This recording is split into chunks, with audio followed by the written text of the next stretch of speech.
नमस्कार मित्रांनो, मन धागा धागा जोडते नव्हा मालिकेच्या येणाऱ्या भागामध्ये जबरदस्त ट्विस्ट आपल्यासमोर येणार आहे। आता अंशुमन जिवंत असल्याचं आनंदी भर कोर्टात सांगणार आहे आणि कोर्टामध्ये कशाप्रकारे गोंधळ उडणार आहे आणि जज साहेब देखील आनंदीच्या म्हणण्याला कशाप्रकारे दुजोरा देणार आहेत हे या व्हिडिओमध्ये पाहायला मिळेल। त्याच्यामुळे व्हिडिओ शेवटपर्यंत नक्की बघा।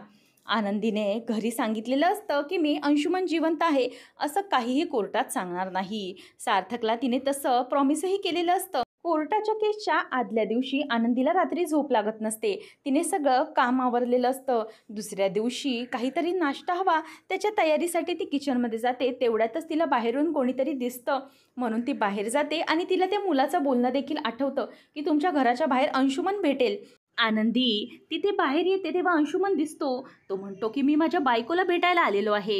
स्वर्ग असलं तरीही तुझ्या भेटीला मला यावंच लागेल ना माझ्या लाड्याची बायको। आनंदी जोरजोरात ओरडते सार्थक सर या। पण मात्र तिथे आल्याबरोबर अंशुमन मात्र पळ काढतो आणि त्याच वेळेला अंशुमन तिथून निघून गेल्यानंतर आनंदी म्हणते की सर तिथे अंशुमन होता। सार्थक म्हणतो की आनंदी असं काय करताय, तो कसा असेल इथे, बघा कोणीच तर नाही आहे इथे। वृंदा म्हणते की अरे सार्थक हिच्या डोक्यावर परिणाम झाला ही असं बोलते। तेव्हा सार्थक म्हणतो की नाही त्यांना माझी काळजी आहे म्हणूनच। त्यानंतर आनंदी विचार करत बसलेली असते की नेमकं मी काय करू, आता उद्या कोर्टमध्ये मी काय सांगू, खरंच अंशुमन जिवंत आहे असं सांगू की काय करू। कारण जर अंशुमन जिवंत आहे असं सांगितलं तरच सार्थक सर सुटतील, पण अंशुमन जिवंत आहे हा पुरावा मी कसा ठेवू कोर्टासमोर। तितक्यातच सार्थक येतो, म्हणतो की तुम्ही जास्त विचार करू नका, झोपा। दुसऱ्या दिवशी कोर्टची केस असते आणि सगळेजण कोर्टमध्ये जमलेले असतात। जज साहेब म्हणतात की आता आपण सगळेजण सार्थकच्या केसबद्दल जमलेले आहोत। अंशुमन सुर्वे मर्डर केसबद्दल अगोदरही अंशुमन सुर्वेची या कोर्टामध्ये न्यायालयामध्ये चौकशी झालेली आहे, कारण आनंदी यांच्याबरोबर त्यांचा डिवोर्स झालेला आहे। आता परतच त्याच व्यक्तीचा खुनाचा गुन्हा हा सार्थक राजाध्यक्ष यांच्यावर लागलाय, ही खूप लांछनास्पद गोष्ट आहे। तेव्हा आता आनंदीला खूप रडू येत असतं। सार्थक हा जेलमध्ये येऊन म्हणतो की मी फक्त एकच सांगेन की मी काहीही केलेलं नाही, मी अंशुमन सुर्वेचा खून केला नाही, मी फक्त त्याला बांधून ठेवलं होतं, बाकी काहीच नाही। हे पूर्ण माझ्या फॅमिलीला देखील माहीत आहे की मी त्याला बांधलं होतं, कारण तो माझ्या आणि आनंदीच्या लग्नामध्ये हर प्रकारे विघ्न आणण्याचा प्रयत्न करत होता आणि आता त्याच्याचमुळे मी त्याला बांधलं आणि तसं मी पोलिसांमध्ये देखील कबूल केलेलं होतं। पण तिथे त्याच्याच बॉडीजवळ माझ्या विरोधातले पुरावे कसे सापडले, माझ्या कोटचं बटन तिथे कसं सापडलं हे खरंच मला काही माहिती नाही। त्यावेळेला आता जज साहेब म्हणतात की ठीक आहे, त्याचा तपास हे पोलीस करतीलच आणि कोर्ट देखील त्याबद्दल व्यवस्थित सुनवाई करेल। त्यानंतर मग आता पुढे वकील साहेब म्हणतात की कोणाला काही बोलायचं आहे का यांच्या बाजूने। तेव्हा मग अण्णा हात उचलतात। अण्णा म्हणतात की मला बोलायचं आहे। अण्णा उत्स्फूर्तपणे अगदी विटनेस बॉक्समध्ये येऊन बोलायला सुरुवात करतात। ते म्हणतात की जज साहेब मला तुम्हाला एकच विनंती करायची आहे की माझ्या मुलीला आणि माझ्या जावयाला न्याय द्या तुम्ही। काही झालं तरीही माझा जावई कधीही कोणाला मारू शकत नाही, इतका गुन्हे आहे तो। प्रत्येक वेळेला माझ्या मुलीची बाजू जपण्याचा त्याने प्रयत्न केला। त्या अंशुमन सुर्वेने माझ्या मुलीचं आयुष्य नरक करून टाकलं होतं, तर या माणसाने, या भल्या माणसाने माझ्या मुलीला, माझ्या मुलीच्या आयुष्याला नवीन जीवन दान दिलंय, तर ती व्यक्ती कोणाचा खून कशाला करेल। हां, तुम्ही असं म्हणताय की पहिला नवरा आहे म्हणून त्या रागावरून, तर नाही, तसं करू शकत नाहीत ते, त्यांच्या हिशोबातच ते बसत नाही। मी त्यांच्या भावाशी भेटलो, त्यांनी मला सांगितलं, म्हणजेच आदर्शराव, ते म्हणत होते की जेव्हा त्याला बांधून ठेवलं होतं तेव्हा सार्थकला खूप वाईट वाटलं होतं, त्याला खाणं पिणंही देत होता आणि इतका असा भला माणूस त्या माणसाचा खून कसा करेल।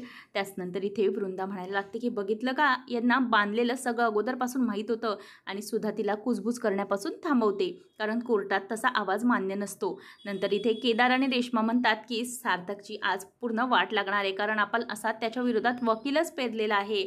असा मोठा वकील समोर असल्यावर सार्थक आणि आनंदीचं काहीच तोंड उघडू शकणार नाही आणि ते दोघंही बरोबर आता एकमेकांच्या नजरेत उतरणार आणि आनंदी सार्थकला अजिबातच वाचवू शकणार नाही। अंशुमनच्या खुनामध्ये सार्थका नक्की अडकणार 100%। केदारचं काम म्हणजे धमाकेदार असं तो रेश्माला म्हणतो। त्यानंतर इथे कोर्टामध्ये वकील उभे राहतात. वकील म्हणतात की जज साहेब यांच्या सासऱ्यांनी म्हणजे सार्थकरावांच्या सासऱ्यांनी अशी जुबानी दिली आहे की ते काहीच करत नाहीत, परंतु आपल्याला जे पुरावे सापडले त्याच्यावरच आपण विश्वास ठेवू शकतो. कितीही काही झालं तरीही जावई आहे, वाचवण्याचा प्रयत्न नक्कीच केला जाणार. तेव्हा मग आता अण्णा म्हणतात की नाही हो, जावई आहे म्हणून मी तुम्हाला बोलत नाही आहे. तुम्हाला माझ्या नजरेतला सच्चेपणा दिसला असता तर आणखी काय हवं होतं. माझं दुर्दैव इतकंच, कडे कोणताच पुरावा नाही जो सार्थकरावांना निर्दोष सिद्ध करू शकेल. मी फक्त सांगू शकतो. त्याच वेळेला आता आनंदीला बोलवलं जातं. आनंदी म्हणते की जज साहेब मलाही बोलायचं आहे. तेव्हा आता जज साहेब म्हणतात की ठीक आहे, अपोजिट पक्ष तुम्हाला प्रश्न विचारेल, तुम्ही प्रश्नांची उत्तरं तशी द्या.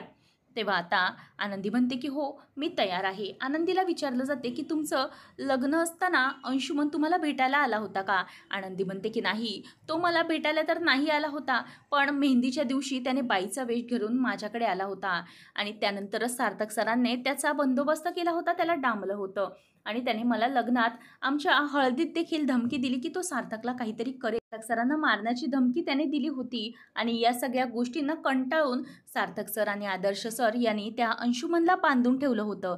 त्याच वेळेला आता लगेच पुढे ते म्हणतात की बांधून ठेवलं होतं याचा अर्थ बांधल्यानंतर खूनही करूच शकतात ना? तेव्हा आनंदी म्हणते की नाही, खून कसं करू शकतात ते? जर बांधलं होतं तर खून कसं करणार? आणि जर खून करायचाच होता तर मग त्यांनी बांधून तरी कशाला वाट बघितली असती काही त्याने घाण करण्याची? त्यानंतर मग आता आनंदी म्हणते की विश्वास ठेवा माझ्यावर. तरीही सार्थकवरती कोणीच विश्वास ठेवत नसतं. सार्थकने खून केलेला आहे असं वारंवार आता कोर्टात बोललं जात असतं. आनंदीला मात्र ते पटत नाही. आनंदी म्हणते की नाही, सार्थक सरांनी खून केलाच नाही. जर अंशुमन जिवंत आहे तर मग सार्थक सर खून कसा करतील? आता पुन्हा कोर्टात वादळ निर्माण होतं. इथे शलाका, वृंदा सगळेजण बघायला लागतात. म्हणतात की बघितलं, हिने तीच घाण केली.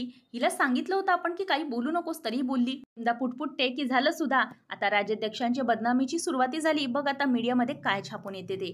तितक्यात मानमोडे देखील तिकडे असतात. मानमोडेंकडे बघूनच आता आनंदी म्हणते, मानमोडे साहेबांना पण सांगितलं होतं की अंशुमन हा जिवंत आहे आणि मला वारंवार फोन येत आहेत त्याच्याकडून, तरीही त्यांनी माझ्यावर विश्वास ठेवला नव्हता.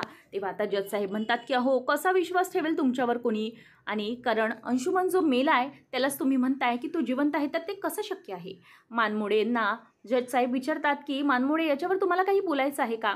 त्यावेळेला मानमोडे दुसऱ्या विटनेस बॉक्समध्ये येऊन बोलतात की हो, यांनी मला तसं सांगितलं होतं. आणि जज साहेब, एक महत्त्वाची आणखी गोष्ट म्हणजे मला कोर्टात मांडायची आहे, ती म्हणजे की यांना जो फोन आला होता तशाच प्रकारे निनावी फोन हा मला पण आला होता आणि मला सांगितलं गेलं होतं की सार्थक राज्याध्यक्षाला पकडा आणि त्याला गुन्हेगार आहे तर त्याला शिक्षा द्या. आणि माझ्या टीमने तपास केल्यानंतर लक्षात आलं आहे की आनंदीला आलेला फोन आणि मला आलेला फोन हा सेम नंबरवरनं आला होता. याचा अर्थ असाच आहे ना की ती व्यक्ती कोणीतरी आहे जी सार्थकला फसवण्याचा प्रयत्न करत आहे. त्याच वेळेला मग आता सार्थकच्या बाजूने एक गोष्ट तरी आल्याने आनंदीला बरं वाटतं.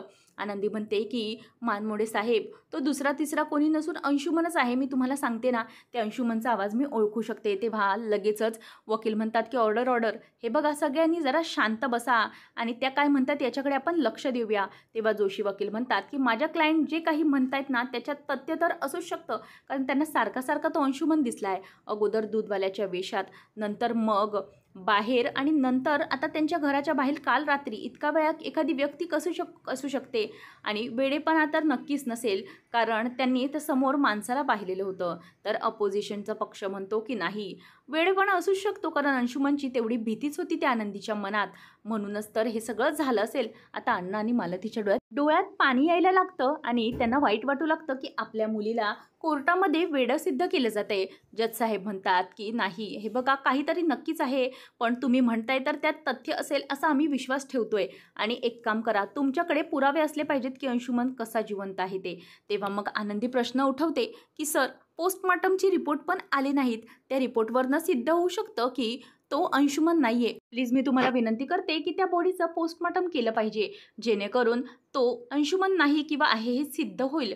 त्याच वेळेला इथे सार्थकच्या बाबतीत एक निकाल तरी चांगला लागलाय म्हणून सगळेजण खुश झालेले असतात. नंतर आनंदी आणि आदर्श बोलत असतात. आदर्श म्हणतो की आनंदी, मी तुझ्या बाजूने आहे. आपण तिघही म्हणजे जोशी वकील, तू आणि मी, तिघही मिळून त्या अंशुमनचा तपास लावूया आणि काळजी करू नकोस, नक्कीच जर तो जिवंत असेल तो सापडेल आणि आपल्या सार्थकला आपण नक्कीच वाचवू शकू. तेव्हा आनंदी म्हणते की हो आदर्श सर, माझ्यावर विश्वास ठेवा, तो जिवंत आहे. आता पोस्टमॉर्टमचा रिपोर्ट आल्यानंतर नेमकं अंशुमन मेला आहे की नाही हे सिद्ध कशाप्रकारे होत आहे आणि तोपर्यंत आदर्श आणि आनंदी मिळून वकिलांच्या साथीने कशाप्रकारे अंशुमनला शोधतील.